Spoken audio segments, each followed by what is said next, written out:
Gym එකේදී නිකම්ම බරුස්සනනද? එහෙමනම් මේක අහන්නම ඕන.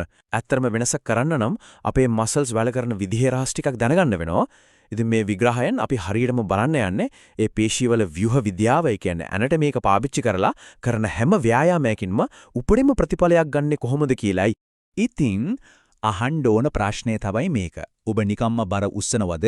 ඒවත් නැත්නම් ඇත්තලම ශරීරයක් නිර්මාණය කරනවද? මොකද මේ දෙක අතර ලොකු වෙනසක් තියෙනවා. ඒ වෙනස තියෙන්නේ දරන උත්සාහයවත්, දාඩිය දාන ප්‍රමාණයවත් නෙමෙයි. ඒක තියෙන්නේ ඒ පිටිපස්සේ තියෙන දැනුම සහ පැහැදිලි අරමුණ ඇතුලේ. හිතන්න ව්‍යුහ විද්‍යාව, ඒ කියන්නේ ඇනටමි එක හරියට ගොඩනැගිල්ලක බ්ලූප්‍රින්ට් එකක්. නැත්තම් නිල් පිරිවිතරයක් වගේ. මේක හරියට තේරුම් ගත්තොත් විතරයි නිකම්ම කරන ව්‍යායාම ටික පැහැදිලි අරමුණක් තියෙන ව්‍යුහගත නිර්මාණ ව්‍යාපෘතියක් වෙන්නේ. එතකොට කරන හැම ව්‍යායාමයකටම හේතුවක් තියෙනවා. හොඳයි. අපි එනම් මේ බ්ලූප්‍රින්ට් එකේ පළවෙනි කොටසට යමු. ඒ තමයි ගොඩක් දෙනෙක්ගේ අවධානය මුලින්ම යොමු වන උඩුකය නිර්මාණය කිරීම. හරි. අපි පපුවෙන් පටන් ගමු. පපුවේ පේශිය, ඒ කියන්නේ පෙක්ටොරාලිස් මේජර් එක ඇතරම ප්‍රධාන කොටස් දෙකක් විදියට හිතන්න පුළුවන්. එකක් තමයි ඉහළ කොටස, නැත්නම් ක්ලැවිකියුලර් හෙඩ් එක. මේකේ ප්‍රධාන කාර්යය තමයි උරහිස ඉස්සරහට සහ උඩට ගෙන්න එක. ඒ කියන්නේ shoulder flexion. අන්න ඒකයි incline press වගේ ව්‍යායාම කරද්දී පපුවේ උඩටම දැනෙන්නේ. ඊළඟට තියෙනවා ප්‍රධාන ලොකුම කොටස. ඒ කියන්නේ sternal head එක. මේකෙන් තමයි අත ශරීරය හරහා ඇතුළට ගේන්නේ. ඒ කියන්නේ humeral adduction එකට බලය ලැබෙන්නේ. ඉතින් bench press, chest flies, dips වගේ ව්‍යායාම මේකට අත්‍යවශ්‍ය වෙනවා. එහෙනම් සම්පූර්ණ පපුවක් හදාගන්න චෙක්ලිස්ට් එකක් වගේ හිතන්න. ව්‍යායාම සැලැස්මේ මේ දේවල් තුන තියෙන්නම ඕන. එකක් තිරස් අතට තෙරපන ව්‍යායාමයක්, bench press වගේ. දෙක ආනතව, ඒ කියන්නේ ඉහළට තෙරපන ව්‍යායාමයක්, incline press වගේ. තුන fly චලනයක්. මේ තුන එකතු වුණාම තමයි පපුවේ පේශිවල හැම තන්තු මිටියක්ම උත්තේජනය කරලා සම්පූර්ණ වර්ධනයක් බලාපොරොත්තු වෙන්න පුළුවන්. හරි. පපුවෙන් අපි යමු උරහිස් වලට. හැමෝටම ඕන කරන ඒ වටකුරු 3D පෙනුමක් තියෙන උරහිසක් හදාගන්න නම් අපි ඒකේ ප්‍රධාන කොටස් තුන ගැනම දැනගෙන ඉන්න ඕන. හොඳයි බලන්න.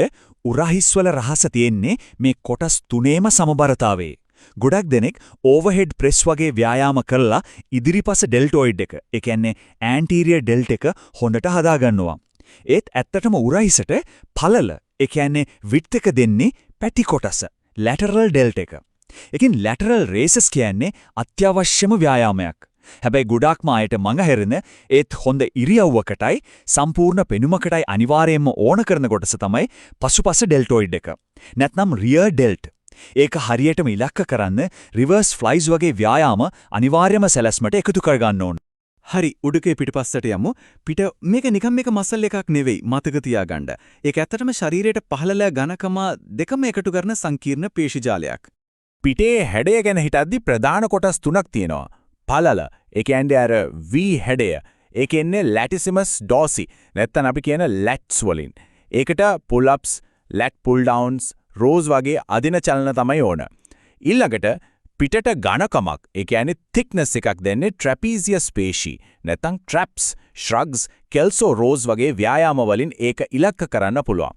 අවසාන වශයෙන් කොන්දේ පහළ කොටසේ ශක්තිය සහ ස්ථාවරත්වයට වග කියන්නේ spinal erectors, deadlifts, good mornings වගේ ව්‍යායාම වලින් මේ පදනම ගොඩනගන්න පුළුවන්. හරි. දැන් අපි බලමු අත් දෙක ගැන. මෙතනදී අපි වැලමෙට නවන සහ දිගහරින පේශි දෙකම ගැන හිතන්න ඕන. වැලමෙට නවන බයිසෙප්ස් වලට කොටස් දෙකම ඉලක්ක කරන්න අල්ලුඩට හරවලා කරන බාබෙල් කර්ල් වගේ සුපිනේටඩ් කර්ල් එකකුයි, අල්ල ඇතුළට හරවලා කරන හැම කර්ල් වගේ නියුට්‍රල් ග්‍රිප් කර්ල් එකකුයි අනිවාර්යෙන්ම අවශ්‍යයි. ඊළඟට අතේ ලොකුම පේශිය, ඒ කියන්නේ වැලමෙට දිගහරින ට්‍රයිසෙප්ස්. ඒකේ කොටස් තුනම ඉලක්ක කරන්න එක තෙරපන ව්‍යායාමයක්, close grip bench press වගේ සහ එක දිගහරින හුදකලා ව්‍යායාමයක්, overhead extension වගේ එකතු කරගන්න ඕන. හොඳයි. උඩුකය ඉවරයි. දැන් අපි යමු ශරීරයේ කේන්ද්‍රයට. ශක්තිමත් මැදයක්, ඒ කියන්නේ කෝ එකක් ගොඩනගන්න.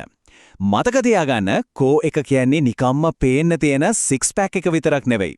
ඒක තමයි ශරීරයේ ස්ථාවරත්වයේ සහ බලය මාරු කිරීමේ මූලිකම මධ්‍යස්තම්භය. හරි. අපි බලමු. අර සික්ස් පැක් එක විදියට අපි දකින පේශිය තමයි rectus abdominis. crunches, leg raises වගේ ව්‍යායාම වලින් කොන්ද නමද්දි මේක තමයි ඉලක්ක වෙන්නේ. හැබැයි ඇත්තම ශක්තිය තියෙන්නේ ඊටත් වඩා ගැඹුරේ. ඉන දෙපැත්තේ තියෙන ඔබ්ලික්ස් වලින් තමයි කඳ හරවන්න පැත්තට නමන්න බලය ලැබෙන්නේ. ඊටත් වඩා ගැඹුරින් තියෙනවා ට්‍රාන්ස්වර්ස් ඇබ්ඩොමිනිස් කියලා පේශියක්. මේක හරියට ශරීරයේම ස්වභාවික බරපටියක් වගේ. ඒකෙන් තමයි ඇතුලෙන් ඉන තද කරලා කොන්ද ආරක්ෂා කරලා නියම කෝස් ස්ථාවරත්වයක් ලබා දෙන්නේ. හරි. දැන් අපි කතා කරන්න යන්නේ ශරීරයේ එන්ජිම ගැන. ඒ කියන්නේ පහළ අත්තිවාරම ගොඩනැගීම. මොකද ක්‍රීඩකයෙකුගේ එහෙමත් නැත්නම් ශක්තිමත් කෙනෙක්ගේ සැබෑ බලය උත්පාදනය වෙන්නේ පහළ ශරීරයෙන්. මෙන්න මේක ගොඩක් අය අවධානය යොමු නොකරන ඒත් හරිම වැදගත් සංකල්පයක්. ද්විසන්ධි පේශිය. ඒ කියන්නේ සන්ධි දෙකක් හරහා යන මසල් එකක්.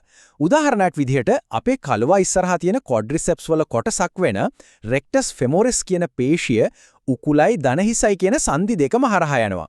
දැන් හිතන්න ස්ක්වොට් එකක් ගහද්දි උකුල දිග හැරෙනවා දණහිසත් දිග හැරෙනවා. මේ නිසා rectus femoris එකට සම්පූර්ණයෙන්ම හැකිලෙන්න අවස්ථාවක් ලැබෙන්නේ නැහැ. අන්න ඒකයි මේ පේශිය හරියටම ඉලක්ක කරලා වර්ධනය කරන්න leg extension වගේ හුදකලා ව්‍යායාමයක් අත්‍යවශ්‍ය වෙන්නේ. හොඳයි. ශක්තිමත් සමබර කකුල් හදාගන්න නම් මේ පේශි කණ්ඩායම් තුනම ගැන අවධානය යොමු කරන්න ඕන. quads ඒ කියන්නේ කලවා ඉස්සරහා පේශි වලින් දණහිස දිග හරිනවා. ඒ කියන්නේ තෙරපීමේ බලය එන්නේ එතනින්. ඒකට විරුද්ධව වැඩ කරන හැම්ස්ට්‍රින්ග්ස් වලින් දණහිස නමනවා, ඒ වගේම උකුල පස්සට දිග හරිනවා. මේ දෙකේ ශක්තිය සමබරව තියාගන්න එක දණහිසේ සෞඛ්‍යයට හරිම වැදගත්. ඊළඟට glutes ශරීරයේ බලවත්ම පේශි සමූහය. මේකෙන් ප්‍රධාන වශයෙන්ම උකුල දිග හරිනවා, ඒ කියන්නේ RDL, hip thrust වගේ චලනවලදී. ඉතින් මේ හැම ක්‍රියාවලියක්ම ඉලක්ක කරන ව්‍යායාම තෝඩාගත්තොත් විතරයි සම්පූර්ණ වර්ධනයක් ලැබෙන්නේ. කෙන්ඩා පේශි ගැන කතා කරද්දී ගොඩක් අය එකම ව්‍යායාමය කරනවා. ඒත් ඇත්තටම මෙතන ප්‍රධාන කොටස් දෙකක් තියෙනවා.